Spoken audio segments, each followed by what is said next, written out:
Hey welcome back to my channel informative videos with इरादी। आज की इस वीडियो में आपको बताऊंगी कि हम खुश कैसे रह सकते हैं। दोस्तों, ज़िंदगी हमारी छोटी सी है और इसमें हम दुखी अगर रहेंगे तो लाइफ को हम इंजॉय नहीं कर सकेंगे। हम खुश कैसे रह सकते हैं वो मैं आपको आज बताऊंगी। दोस्तों, हम हमेशा उन चीज़ों के पीछे भागते हैं जो कभी हमें मिलनी ही नहीं होती, और जो हमारे पास होता है या जो लोग हमारे साथ होते हैं हम उनको देखने की कोशिश ही नहीं करते, और फिर हम उन चीज़ों के लिए दुखी रहते हैं जो हमें मिलनी ही नहीं होती, और हम बार बार अल्लाह से ही शिकवा करते हैं कि ऐ अल्लाह, आपने मेरी ज़िंदगी कैसी बनाई है, कैसी मेरी ज़िंदगी बनाई है कि कोई मुझसे प्यार नहीं करता। हाउ सो स्ट्रेंज ना, सारी उम्र गलतियां हम खुद करते हैं और शिकवा हम अल्लाह से करते हैं। अरे दोस्तों, तुम तो उन चीज़ों के पीछे भाग रहे हो, जो तुम्हें मिलनी ही नहीं है। कौन कहता है कि इनसे तुम्हें कुछ मिलेगा? फॉर एग्जाम्पल, एक पर्सन तुम्हें साफ साफ ये कह रहा है कि उसने तुम्हारे साथ नहीं रहना है, वो तुम्हें छोड़कर भी जा चुका है, और आप फिर भी उसके पीछे उसके लिए खुशी और प्यार ढूंढ रहे हैं। कितना बड़ा ये पागलपन है ना कि एक इंसान हमें छोड़कर जा चुका है, उसको हमारी खुशी गमी से कोई नहीं है मतलब, लेकिन हम फिर भी उसके पीछे पागल हो रहे हैं। ये बहुत बड़ा पागलपन हुआ ना। हाउ सो स्ट्रेंज ना कि हम उन लोगों के लिए अपनी इतनी प्यारी सी लाइफ को हम वेस्ट कर रहे हैं जिन्हें हमारी केयर ही नहीं होती। आप सोचते हैं कि कोई भी पर्सन मुझसे प्यार ही नहीं करता, और ऐ मेरे खुदा, मेरी जिंदगी कैसी बनाई है। अरे दोस्तों, खुदा ने थोड़ी बोला था कि आप लोग ऐसा करो। दोस्तों, ये सारे फैसले आपने खुद ही किए थे ना। किसी ने आपसे ये नहीं कहा था कि आप ऐसा करो। जब आपके अपने फैसले गलत साबित हो रहे हैं तो आप अल्लाह को क्यों कसूरवार ठहरा रहे हैं? दोस्तों, गलती होने पर खुद को कसूरवार ठहराएं, अल्लाह को नहीं। अपनी गलती को एक्सेप्ट करना सीखें। आप कितना बड़ा पागलपन है ना कि हम गलती खुद कर रहे हैं, बजाय उसको एक्सेप्ट करने के हम कसूरवार अल्लाह को ठहरा रहे हैं। कभी आपने खुद से पूछा है कि जो प्यार आपको मिलना ही नहीं है, आप उसको क्यों ढूंढ रहे हैं? जहाँ कुछ है ही नहीं वहाँ खुशियाँ और प्यार क्यों ढूंढते हैं आप? खुद से सवाल करें, क्या आप ये सब करके खुश रह पाएंगे? खुद से सवाल करें, क्या आप कभी खुश रह पाएंगे ये सब करके? यकीनन आप यही कहेंगे कि कभी नहीं।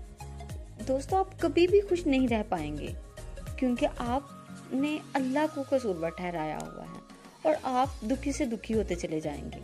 कभी अपनी अच्छी चीज़ों का आपने नोट ही नहीं किया। देखो कितनी अच्छी चीज़ें हैं आपकी लाइफ में, ढूंढो। अच्छी चीज़ें आपकी लाइफ में इतनी हैं कि आपकी लाइफ जो है वो ख़त्म हो जाएगी, लेकिन खुशियाँ कभी कम नहीं होंगी। अगर आप देखना चाहो तो आपके पास अच्छा खाने को है, अच्छा पहनने को है, अच्छा घर है, अच्छा रहने के लिए आपके पास घर है। कई लोगों के पास ये सब नहीं है दोस्तों, लेकिन आपके पास है। सोचो कितनी बड़ी खुशी की बात है ना दोस्तों, कितनी बड़ी खुशी की बात है ना कि आपके पास अच्छा सा घर है, आपके पास अच्छा खाने को है, आपके पास अच्छा पहनने को है, और इन सब से बढ़कर आपके पास पेरेंट्स हैं, और पेरेंट्स से बढ़कर तो कोई चीज़ ही नहीं होती। और आपके पेरेंट्स जो है वो आपको इतना खुश रखते हैं। क्या इस दुनिया में कोई ऐसा है जो माँ बाप से बढ़कर आपके नखरे उठाता हो? क्या कोई ऐसा है जो उनसे ज़्यादा आपसे प्यार करता हो? खुद से पूछे ना, यकीनन कोई नहीं ऐसा होगा। और ये कितनी बड़ी खुशी की बात है कि हमारे पास माँ बाप हैं जो हमें इतना प्यार करते हैं कि कोई और हमें कर ही नहीं सकता। और सबसे बढ़कर अगर लेकिन आप इन सब चीज़ों को देखते ही नहीं हैं। अगर आप बस यही देखते हैं कि दुनिया क्या है, दुनिया कुछ नहीं है। आप खुद की तरफ देखें। अगर आपके पास शार्प माइंड है, और ये किसी भी नेमत से कम नहीं है आपके लिए, अल्लाह ने आपको शार्प माइंड दिया हुआ है, आप उसको यूज़ करें। आप उसको यूज़ करके आप कुछ बड़ा कर सकते हैं, आप बिजनेसमैन बन सकते हैं, आप कोई अच्छा इंसान बन सकते हैं। कितनी बड़ी खुशी की बात है ना कि हमारे पास रहने को अच्छा घर है, हमारे पास पेरेंट्स हैं, हमारे पास शार्प माइंड है। दोस्तों, आपको मैं एक बात बताती हूँ कि मैं जब यूनिवर्सिटी जाती हूँ ना, तो हमारी यूनिवर्सिटी के पास एक पापा जी हैं। वो पापा जी जो है वो, उन्हें नहीं पता कि उनके पास रात को इतने पैसे होंगे कि वो अपनी फैमिली के लिए कुछ लेके जा सकेंगे कि नहीं। उनका बेटा है और उनकी एक बेटी है। लेकिन वो जो है अपने छोटा सा उनके पास थोड़ा सा होती हैं चीज़ें, तो वो उनको बेच के अपने घर वालों का जो है वो गुजर बसर करते हैं।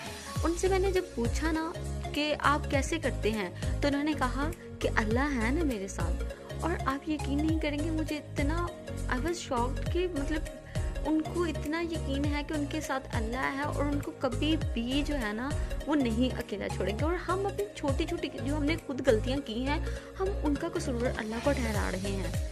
वो इंसान मतलब उनके पास कुछ भी नहीं है, फिर भी वो कहते हैं कि अल्लाह है। और हमारे पास अल्लाह ने हमें इतनी नेमतें दी हुई हैं और हम फिर भी इस बात से इनकार करते हैं और हम कहते हैं कि नहीं, सारा कसूर ही अल्लाह का है, अल्लाह ने ही हमारे साथ ऐसा किया है। दोस्तों, खुशियाँ जो होती हैं ना वो बांटने से ही बढ़ती हैं।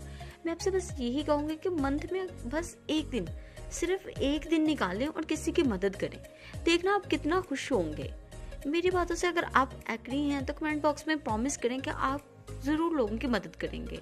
मैं आपको फोर्स नहीं करूँगी कि आप लोगों की मदद करें, लेकिन अगर आप किसी की हेल्प करेंगे तो इसके दो फायदे होंगे। एक तो आपकी जो खुशी है वो दुगनी हो जाएगी, और एक अगर आप किसी की मदद करेंगे तो उसकी मदद हो जाएगी, और ये उसके लिए बहुत बड़ी बात है कि आपने उसकी मदद की है। सोचें और मुझे बताएं, क्या लाइफ में दुखी रहने में मज़ा है या सुखी रहने में मज़ा है? मतलब कि लाइफ में हमेशा खुश रहने का मज़ा है या फिर दुखी रह रह कर खुद को तसल्लियाँ देने का मज़ा है? इसका कोई फ़ायदा ही नहीं है कि आप जो हैं वो दुखी हैं। लाइफ में अंदर से खुश रहना सीखें। हमेशा ये सोचें कि जो मेरे पास है वो किसी के पास नहीं है, मैं सबसे यूनिक हूँ, और ऐसा करने से आपकी जो खुशी है वो दुगनी होगी। दोस्तों, आई होप कि आप जो हैं वो आप खुश रहना सीखेंगे। आप कभी भी अल्लाह को कसूरवर नहीं ठहराएंगे और अपनी गलतियों को एक्सेप्ट करेंगे। अगर आपको मेरी वीडियो अच्छी लगी हो तो कमेंट बॉक्स में ज़रूर बताइएगा कि आपको कैसी लगी, और मिलते हैं एक नई वीडियो के साथ। तब तक के लिए अल्लाह हाफिज़।